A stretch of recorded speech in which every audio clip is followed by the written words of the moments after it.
عام لوگوں کا ویلفیئر ہے. بہت خوب.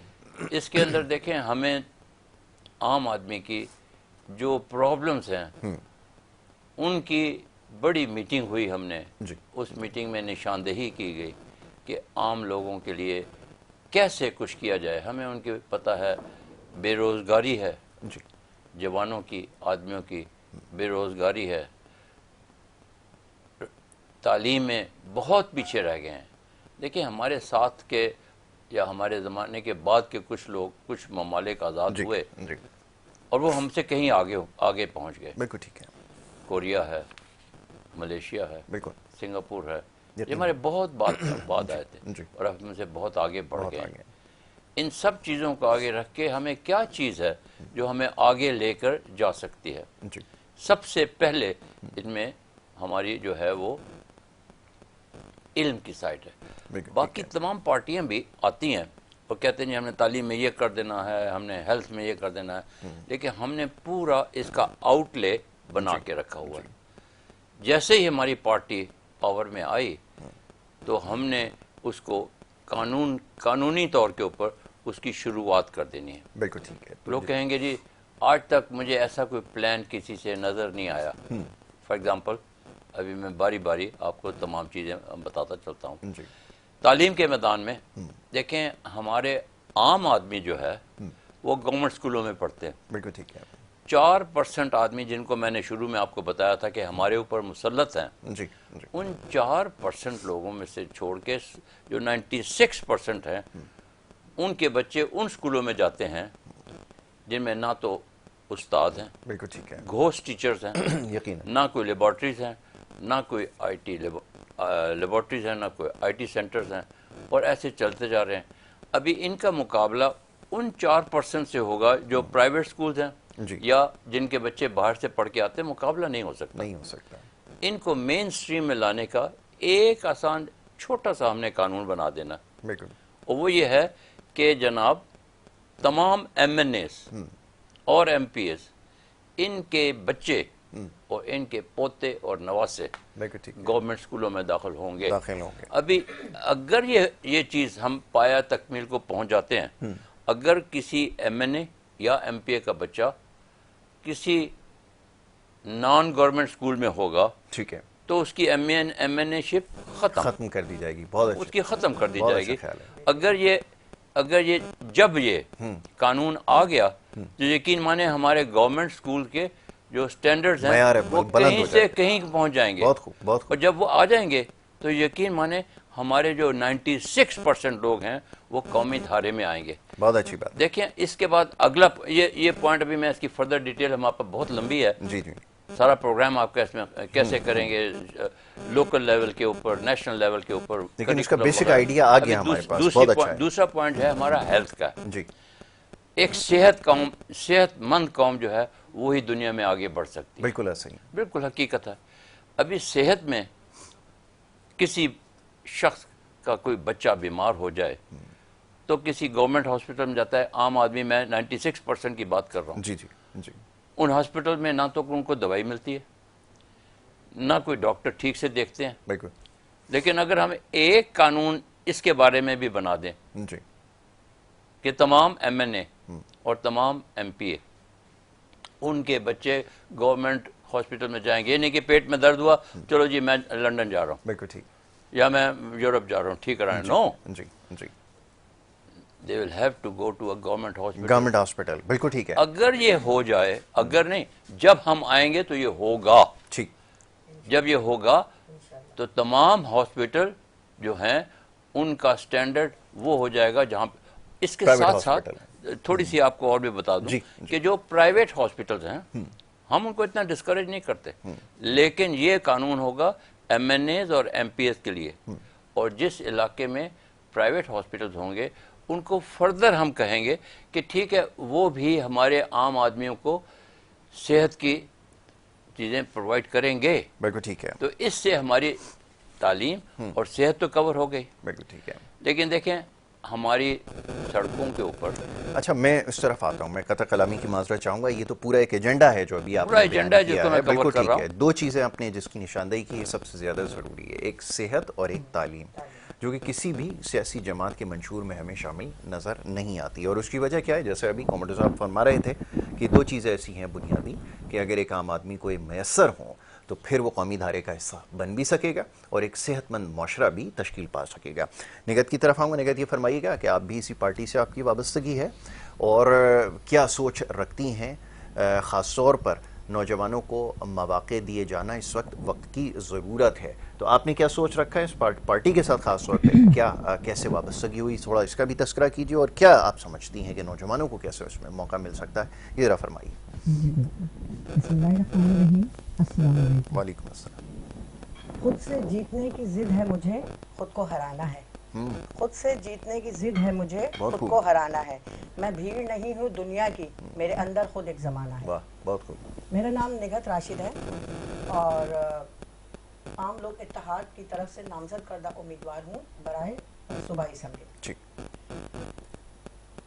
اور جیسا کہ آپ نے ابھی کمودور سعید صاحب نے بتایا ہمارے جسٹس صاحب کے بارے میں, ہماری پارٹی کے رہبر و بانی جناب جسٹس وجیہ الدین احمد ہیں, اور ماشاءاللہ ان کا جو ویژن ہے اور جو ان کا مشن ہے اور جو ان کی سوچ ہے وہ صرف بات کرتی ہے عام لوگوں کی. بالکل ٹھیک ہے. اور جسٹس صاحب کے ساتھ منسلک ہونے کا اتفاق تقریباً 2016 میں ایک ویلفیئر کے حوالے سے, ایکچولی بیسیکلی میں جو ہوں ایک ویلفیئر کا ہی ذہن ہے, تو مختلف این جی اوز کے ساتھ بھی میری سوشل ورکر. ہاں بالکل ٹھیک ہے. وہ سوشل ایکٹیویٹیز رہتی ہیں جس میں فوکس جو ہے نا ہمارا غریب لوگ ہی ہوتے ہیں, کہ ان کو کس طرح موبلائز کریں, کس طرح موٹیویٹ کریں کہ وہ تھوڑا سا اپ گریڈ ہوں. اس سے مجھے سیٹسفیکشن ہوتی ہے. تو الحمدللہ ایک تقریب میں جسٹس صاحب کی شخصیت سے متاثر ہو کے 2016 میں نے جسٹس صاحب کے ساتھ شمولیت اختیار کی, اور الحمدللہ میں سمجھتی ہوں یہ میرے لیے بہت بڑی خوش قسمتی کی بات ہے, کیونکہ میں ایک عام انسان ہوں, بالکل عام پروفائل ہے, کوئی ہائی پروفائل نہیں ہے, لیکن آج جس مقام پہ میں پہنچی ہوں وہ صرف جسٹس صاحب کے منشور کا اور ان کی سوچ کا جو عام لوگوں کے لیے ہے اس کا عکس ہوں میں. بہت خوب.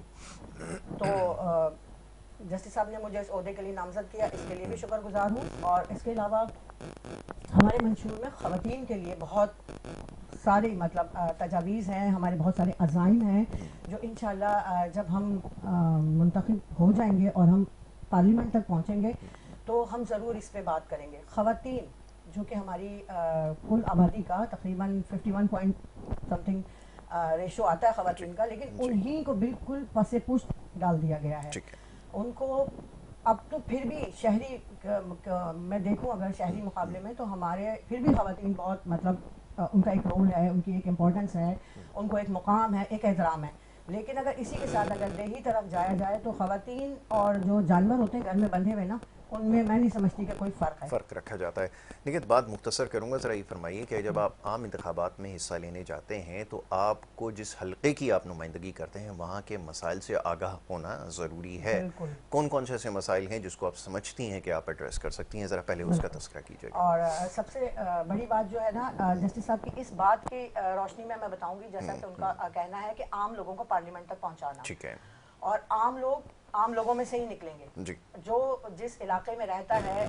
یہ نہیں کہ بس ہم رہتے کہیں ہیں, ایم این اے کہیں سے کھڑے ہو گئے, تو ہمیں کیا پتا کہ وہاں کے کیا مسائل ہیں, لوگ کس معاملات سے گزر رہے ہیں. الحمدللہ تقریباً 25 ایئرز ہو گئے مجھے ناظم آباد میں رہتے ہوئے, اور میں اپنی کانسٹیٹیوئنسی سے ہی میں نامزد ہوئی ہوں PS 128, جو کہ ناظم آباد نمبر 1, 2, 3, 4, 5 اور رضویہ اور مطلب چاولہ مارکیٹ اور چاندنی چوک وغیرہ, یہ سارے میرے حلقے میں شامل ہے. اس کے علاوہ اگر بات کروں مسائل کی, تو جب 25 سال پہلے ہم یہاں آئے تھے نا, اس وقت کا ناظم آباد اور جو آج ناظم آباد ہے, یقین کیجئے دیکھ کے نا دل نہ صرف دکھتا ہے بلکہ اکثر تو ان مسائل کو دیکھ کے آنکھوں میں آنسو آ جاتے ہیں کہ کیا حال ہو گیا ہے. اور میری ایک ریکویسٹ ہے, ویسے تو خیر تمام پارٹیز کے نمائندوں سے یا جو اتنی پبلسٹی کر رہے ہیں, میں نے مطلب اس فیلڈ میں آئی تو مجھے پتا چلا پبلشنگ میں کتنے اماؤنٹ لگتا ہے, کتنی چیزیں ایکسپینسو ہو گئی ہیں. پھر اس کے مقابلے میں ہم یوں نظر ڈالتے ہیں تو ایسے پول جو 6 قدم کے فاصلے پر ہیں, اس پہ ایک پارٹی کے نا اتنے بینرز لگے ہیں, اور وہ ایک بینر بھی اتنا ایکسپینسو ہے تو ہاؤ کین دے مینج. جو یہ اربوں, میں نہیں سمجھتی کہ یہ ہزاروں لاکھوں یا کروڑوں کی بات ہے, یہ اربوں کے ایکسپینسز ہیں.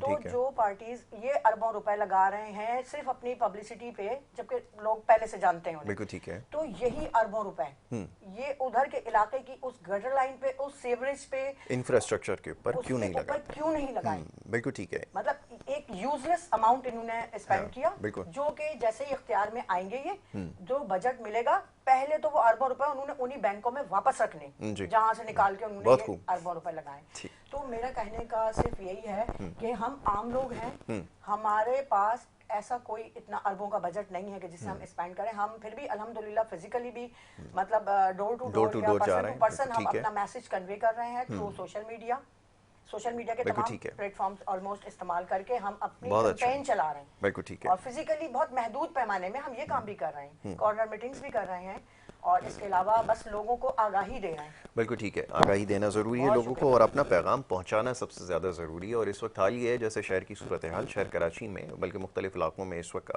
اب سے کچھ دیر پہلے تک ہلکی بارش کا جو سلسلہ شروع ہوا, تو یہ جتنے بھی سیاسی جماعتوں کے بینرز اور پوسٹرز میں جگہ جگہ دیکھ رہا تھا وہ سارے زمین پہ پڑے ہوئے تھے. یہ صورتحال اس وقت ہے, اور یہ جیسا بھی نگہت صاحبہ فرما رہی تھیں کہ یہ بڑا ضروری ہے اس چیز کو سوچا جائے کہ جو پیسہ یہ ان ساری چیزوں پہ خرچ ہو رہا ہے, اگر یہ عوام کی فلاح و بہبود پر خرچ کیا گیا ہوتا تو یقیناً ان ساری چیزوں کی ضرورت نہیں پڑتی. بہرحال ایک چھوٹی سی بریک کے لیے کہا جا رہا ہے, مختصر سی ایک بریک ہے, بریک کے بعد واپس آئیں گے اور گفتگو جاری رکھیں گے. آپ دیکھتے رہیے پروگرام گڈ مارننگ کراچی.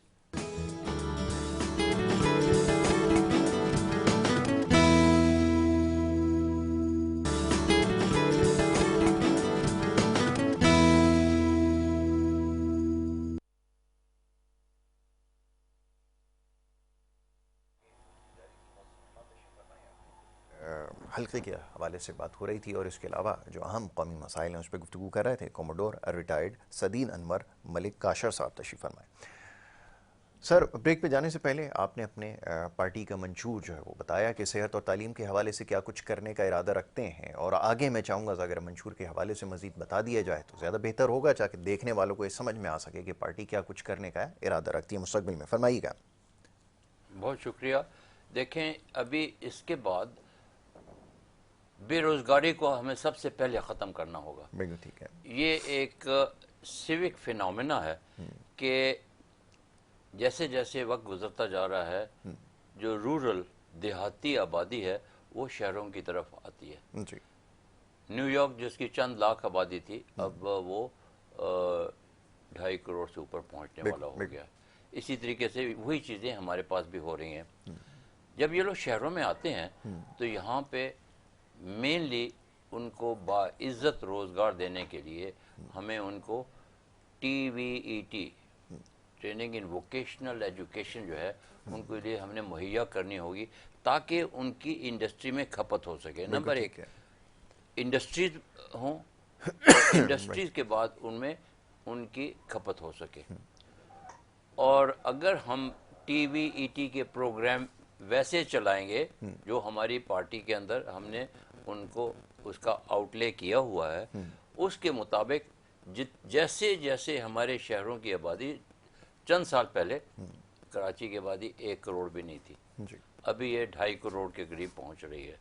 تو یہ آبادی جو بڑھ گئی ہے, ان کے لیے ہمیں تمام ضروریات, پانی, بجلی, ٹرانسپورٹ, اور سب سے زیادہ ہمیں ان کو باعزت روزگار دینی ہوگی.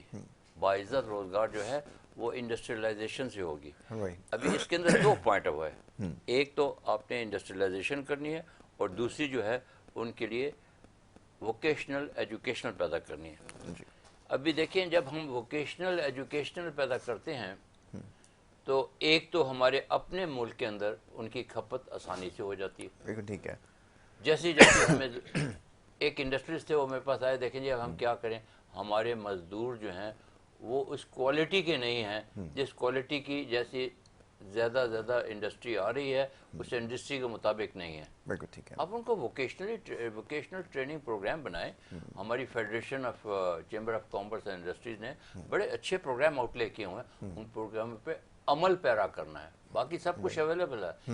میں دیکھیں, یہ ساری چیزیں we do not wish to reinvent the wheel. یہ سب کچھ آ چکا ہے, ہمارے پاس اویلیبل ہے, اس کو ہم نے صرف آگے بڑھانا ہے. اگر ہمارے پاس ووکیشنل ٹریننگ اویلیبل ہوگی تو ہمارا مزدور ایک تو اویلیبل ہو جائے گا اپنی انڈسٹری کے لیے, اور دوسرا دیکھیں ہماری آبادی جو ہے وہ 2.34% سے بڑھ رہی ہے, آبادی بڑھتی جا رہی ہے.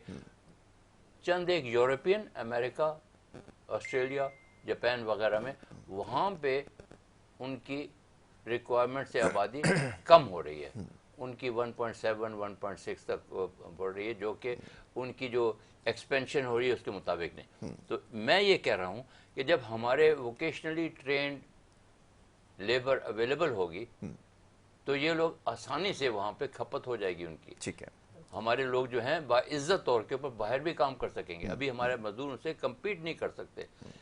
اور 3-4 سال پہلے آسٹریلیا نے تقریباً اگلے چند سالوں کے لیے انہوں نے 1 ملین جابس کی آفر کی تھی انڈیا اور پاکستان کو, لیکن انفارچونیٹلی ہمارے پاس ووکیشنلی ٹرینڈ لوگ نہیں تھے, ہم ان کو وہاں نہیں بھیج سکے. زیادہ تر لوگ جو تھے وہ انڈیا سے وہاں چلے گئے تھے. اس لیے جو ہماری باعزت روزگار کی جس کی بات کر رہے ہیں, جیسے جیسے ہماری باڈی ہماری ایکسپینڈ کر رہی ہے, اس کے مطابق ہمیں اپنے لوگوں کو بھی, اور اس کے اندر جو انڈسٹریلائزیشن ہے اس کے اندر ہمیں دیکھنا ہوگا کہ ہمارے direct foreign D F Is, foreign direct investment, F D Is, بالکل صحیح ہے, ایف ڈی آئی کریں گے.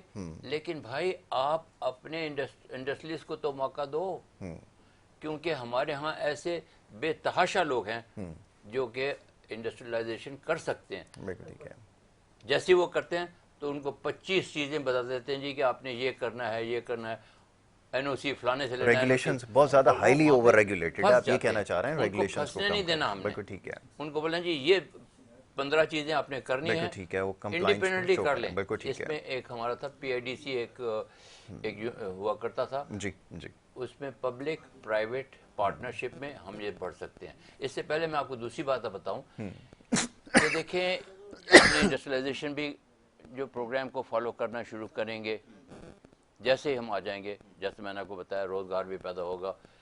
ابھی دیکھیں ہمارا جو فوڈ سیکیورٹی ہے, یہ جاب سیکیورٹی ہوگی, now it is food security.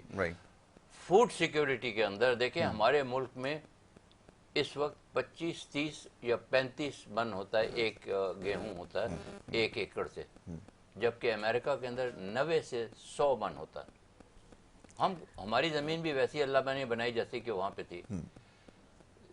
اور یہاں پر میں ایک شخص سے ملا, وہ گورنمنٹ میں تھے, انہوں نے کہا کہ ملک صاحب آپ میرے فارم پہ آ کے دیکھیں, فوڈ سیکیورٹی کے بارے میں بات کر رہا تھا کہ جاتا ہوں, وہاں پہ 90 سے 95 من ہو رہی تھی. بالکل ٹھیک ہے, تو اگر ایک حصے پہ ہو رہی ہے تو ہم کیوں نہیں تمام ہاری جو ہے ہمارے. ابھی دیکھیں جب یہ فوڈ سیکیورٹی میں ہم پورے اتر جائیں گے تو اس کے بعد کیا ہوگا کہ ہم نہ صرف یہ کہ اپنی ضرورت پورا کر سکیں گے, جو کہ ہم ابھی نہیں کر رہے. یہ ساری کی ساری فوڈ سیکیورٹی جو ہے ہم امپورٹ کرتے ہیں. یہ امپورٹ کرنے کے ایک تو ہم امپورٹ نہیں کریں گے کیونکہ ہماری اگر 25 سرپلس میں ہوں گے تو ظاہر ہے اس کی ضرورت نہیں ہوگی. 50 60 70 80 من ایوریج ہو جائے تو ہم نہ صرف اپنی ضرورت پوری کر سکتے ہیں ہماری, اور یہ پروگرام ہمارے پاس آؤٹ لے موجود ہے. ویری گڈ, بہت اچھی. اس کے بعد میں جو آپ کو بتانا چاہ رہا تھا, وقت میرے پاس بالکل ختم ہو گیا, آخری جملے میں اگر کچھ کہنا چاہیں تو اس میں اضافہ کر دیجیے. دیکھیں 1 منٹ میں آپ کو بتانا چاہ رہا ہوں کہ دیکھیں ہماری گاڑیوں میں بڑی لمبی لمبی گاڑیاں ہم نے دی ہوئی ہیں اپنے بیوروکریٹس کو, گورنمنٹ سرونٹس کو. ٹھیک ہے, ہم کو دینا چاہیں دے دیں, لیکن اگر ہم ایک قانون, ہم نے یہ سب چیزیں قانونی طور پہ کرنی ہے, ہم ایک قانون بنا دیں کہ دیکھیں تمام بیوروکریٹس, تمام گورنمنٹ سرونٹس کو گورنمنٹ بسوں میں چلنا پڑے گا یا انڈر گراؤنڈ ٹرین وغیرہ میں بنانا پڑے گا. تو اگر وہ آئیں گے قانونی طور کے اوپر تو تھاؤزنڈز آف امپورٹیڈ آئل جو ہے جو ایکسٹرا کاروں پہ لگتا ہے وہ نہیں لگے گا. بالکل ٹھیک ہے.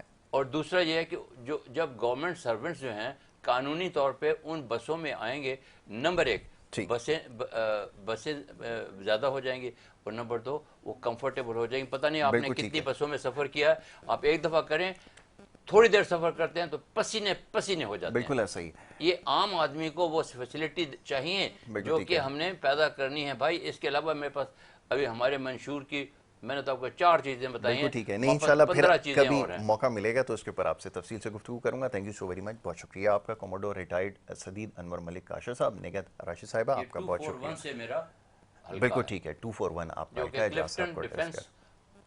بالکل ٹھیک ہے، بالکل ٹھیک ہے. چلیں جی، ایک بریک کا وقت ہو رہا ہے، ایک بریک لینی ہے. بریک کے بعد واپس آئیں گے، دوسرا سیگمنٹ جاری رہے گا. آپ دیکھتے رہیے پروگرام گڈ مارننگ کراچی.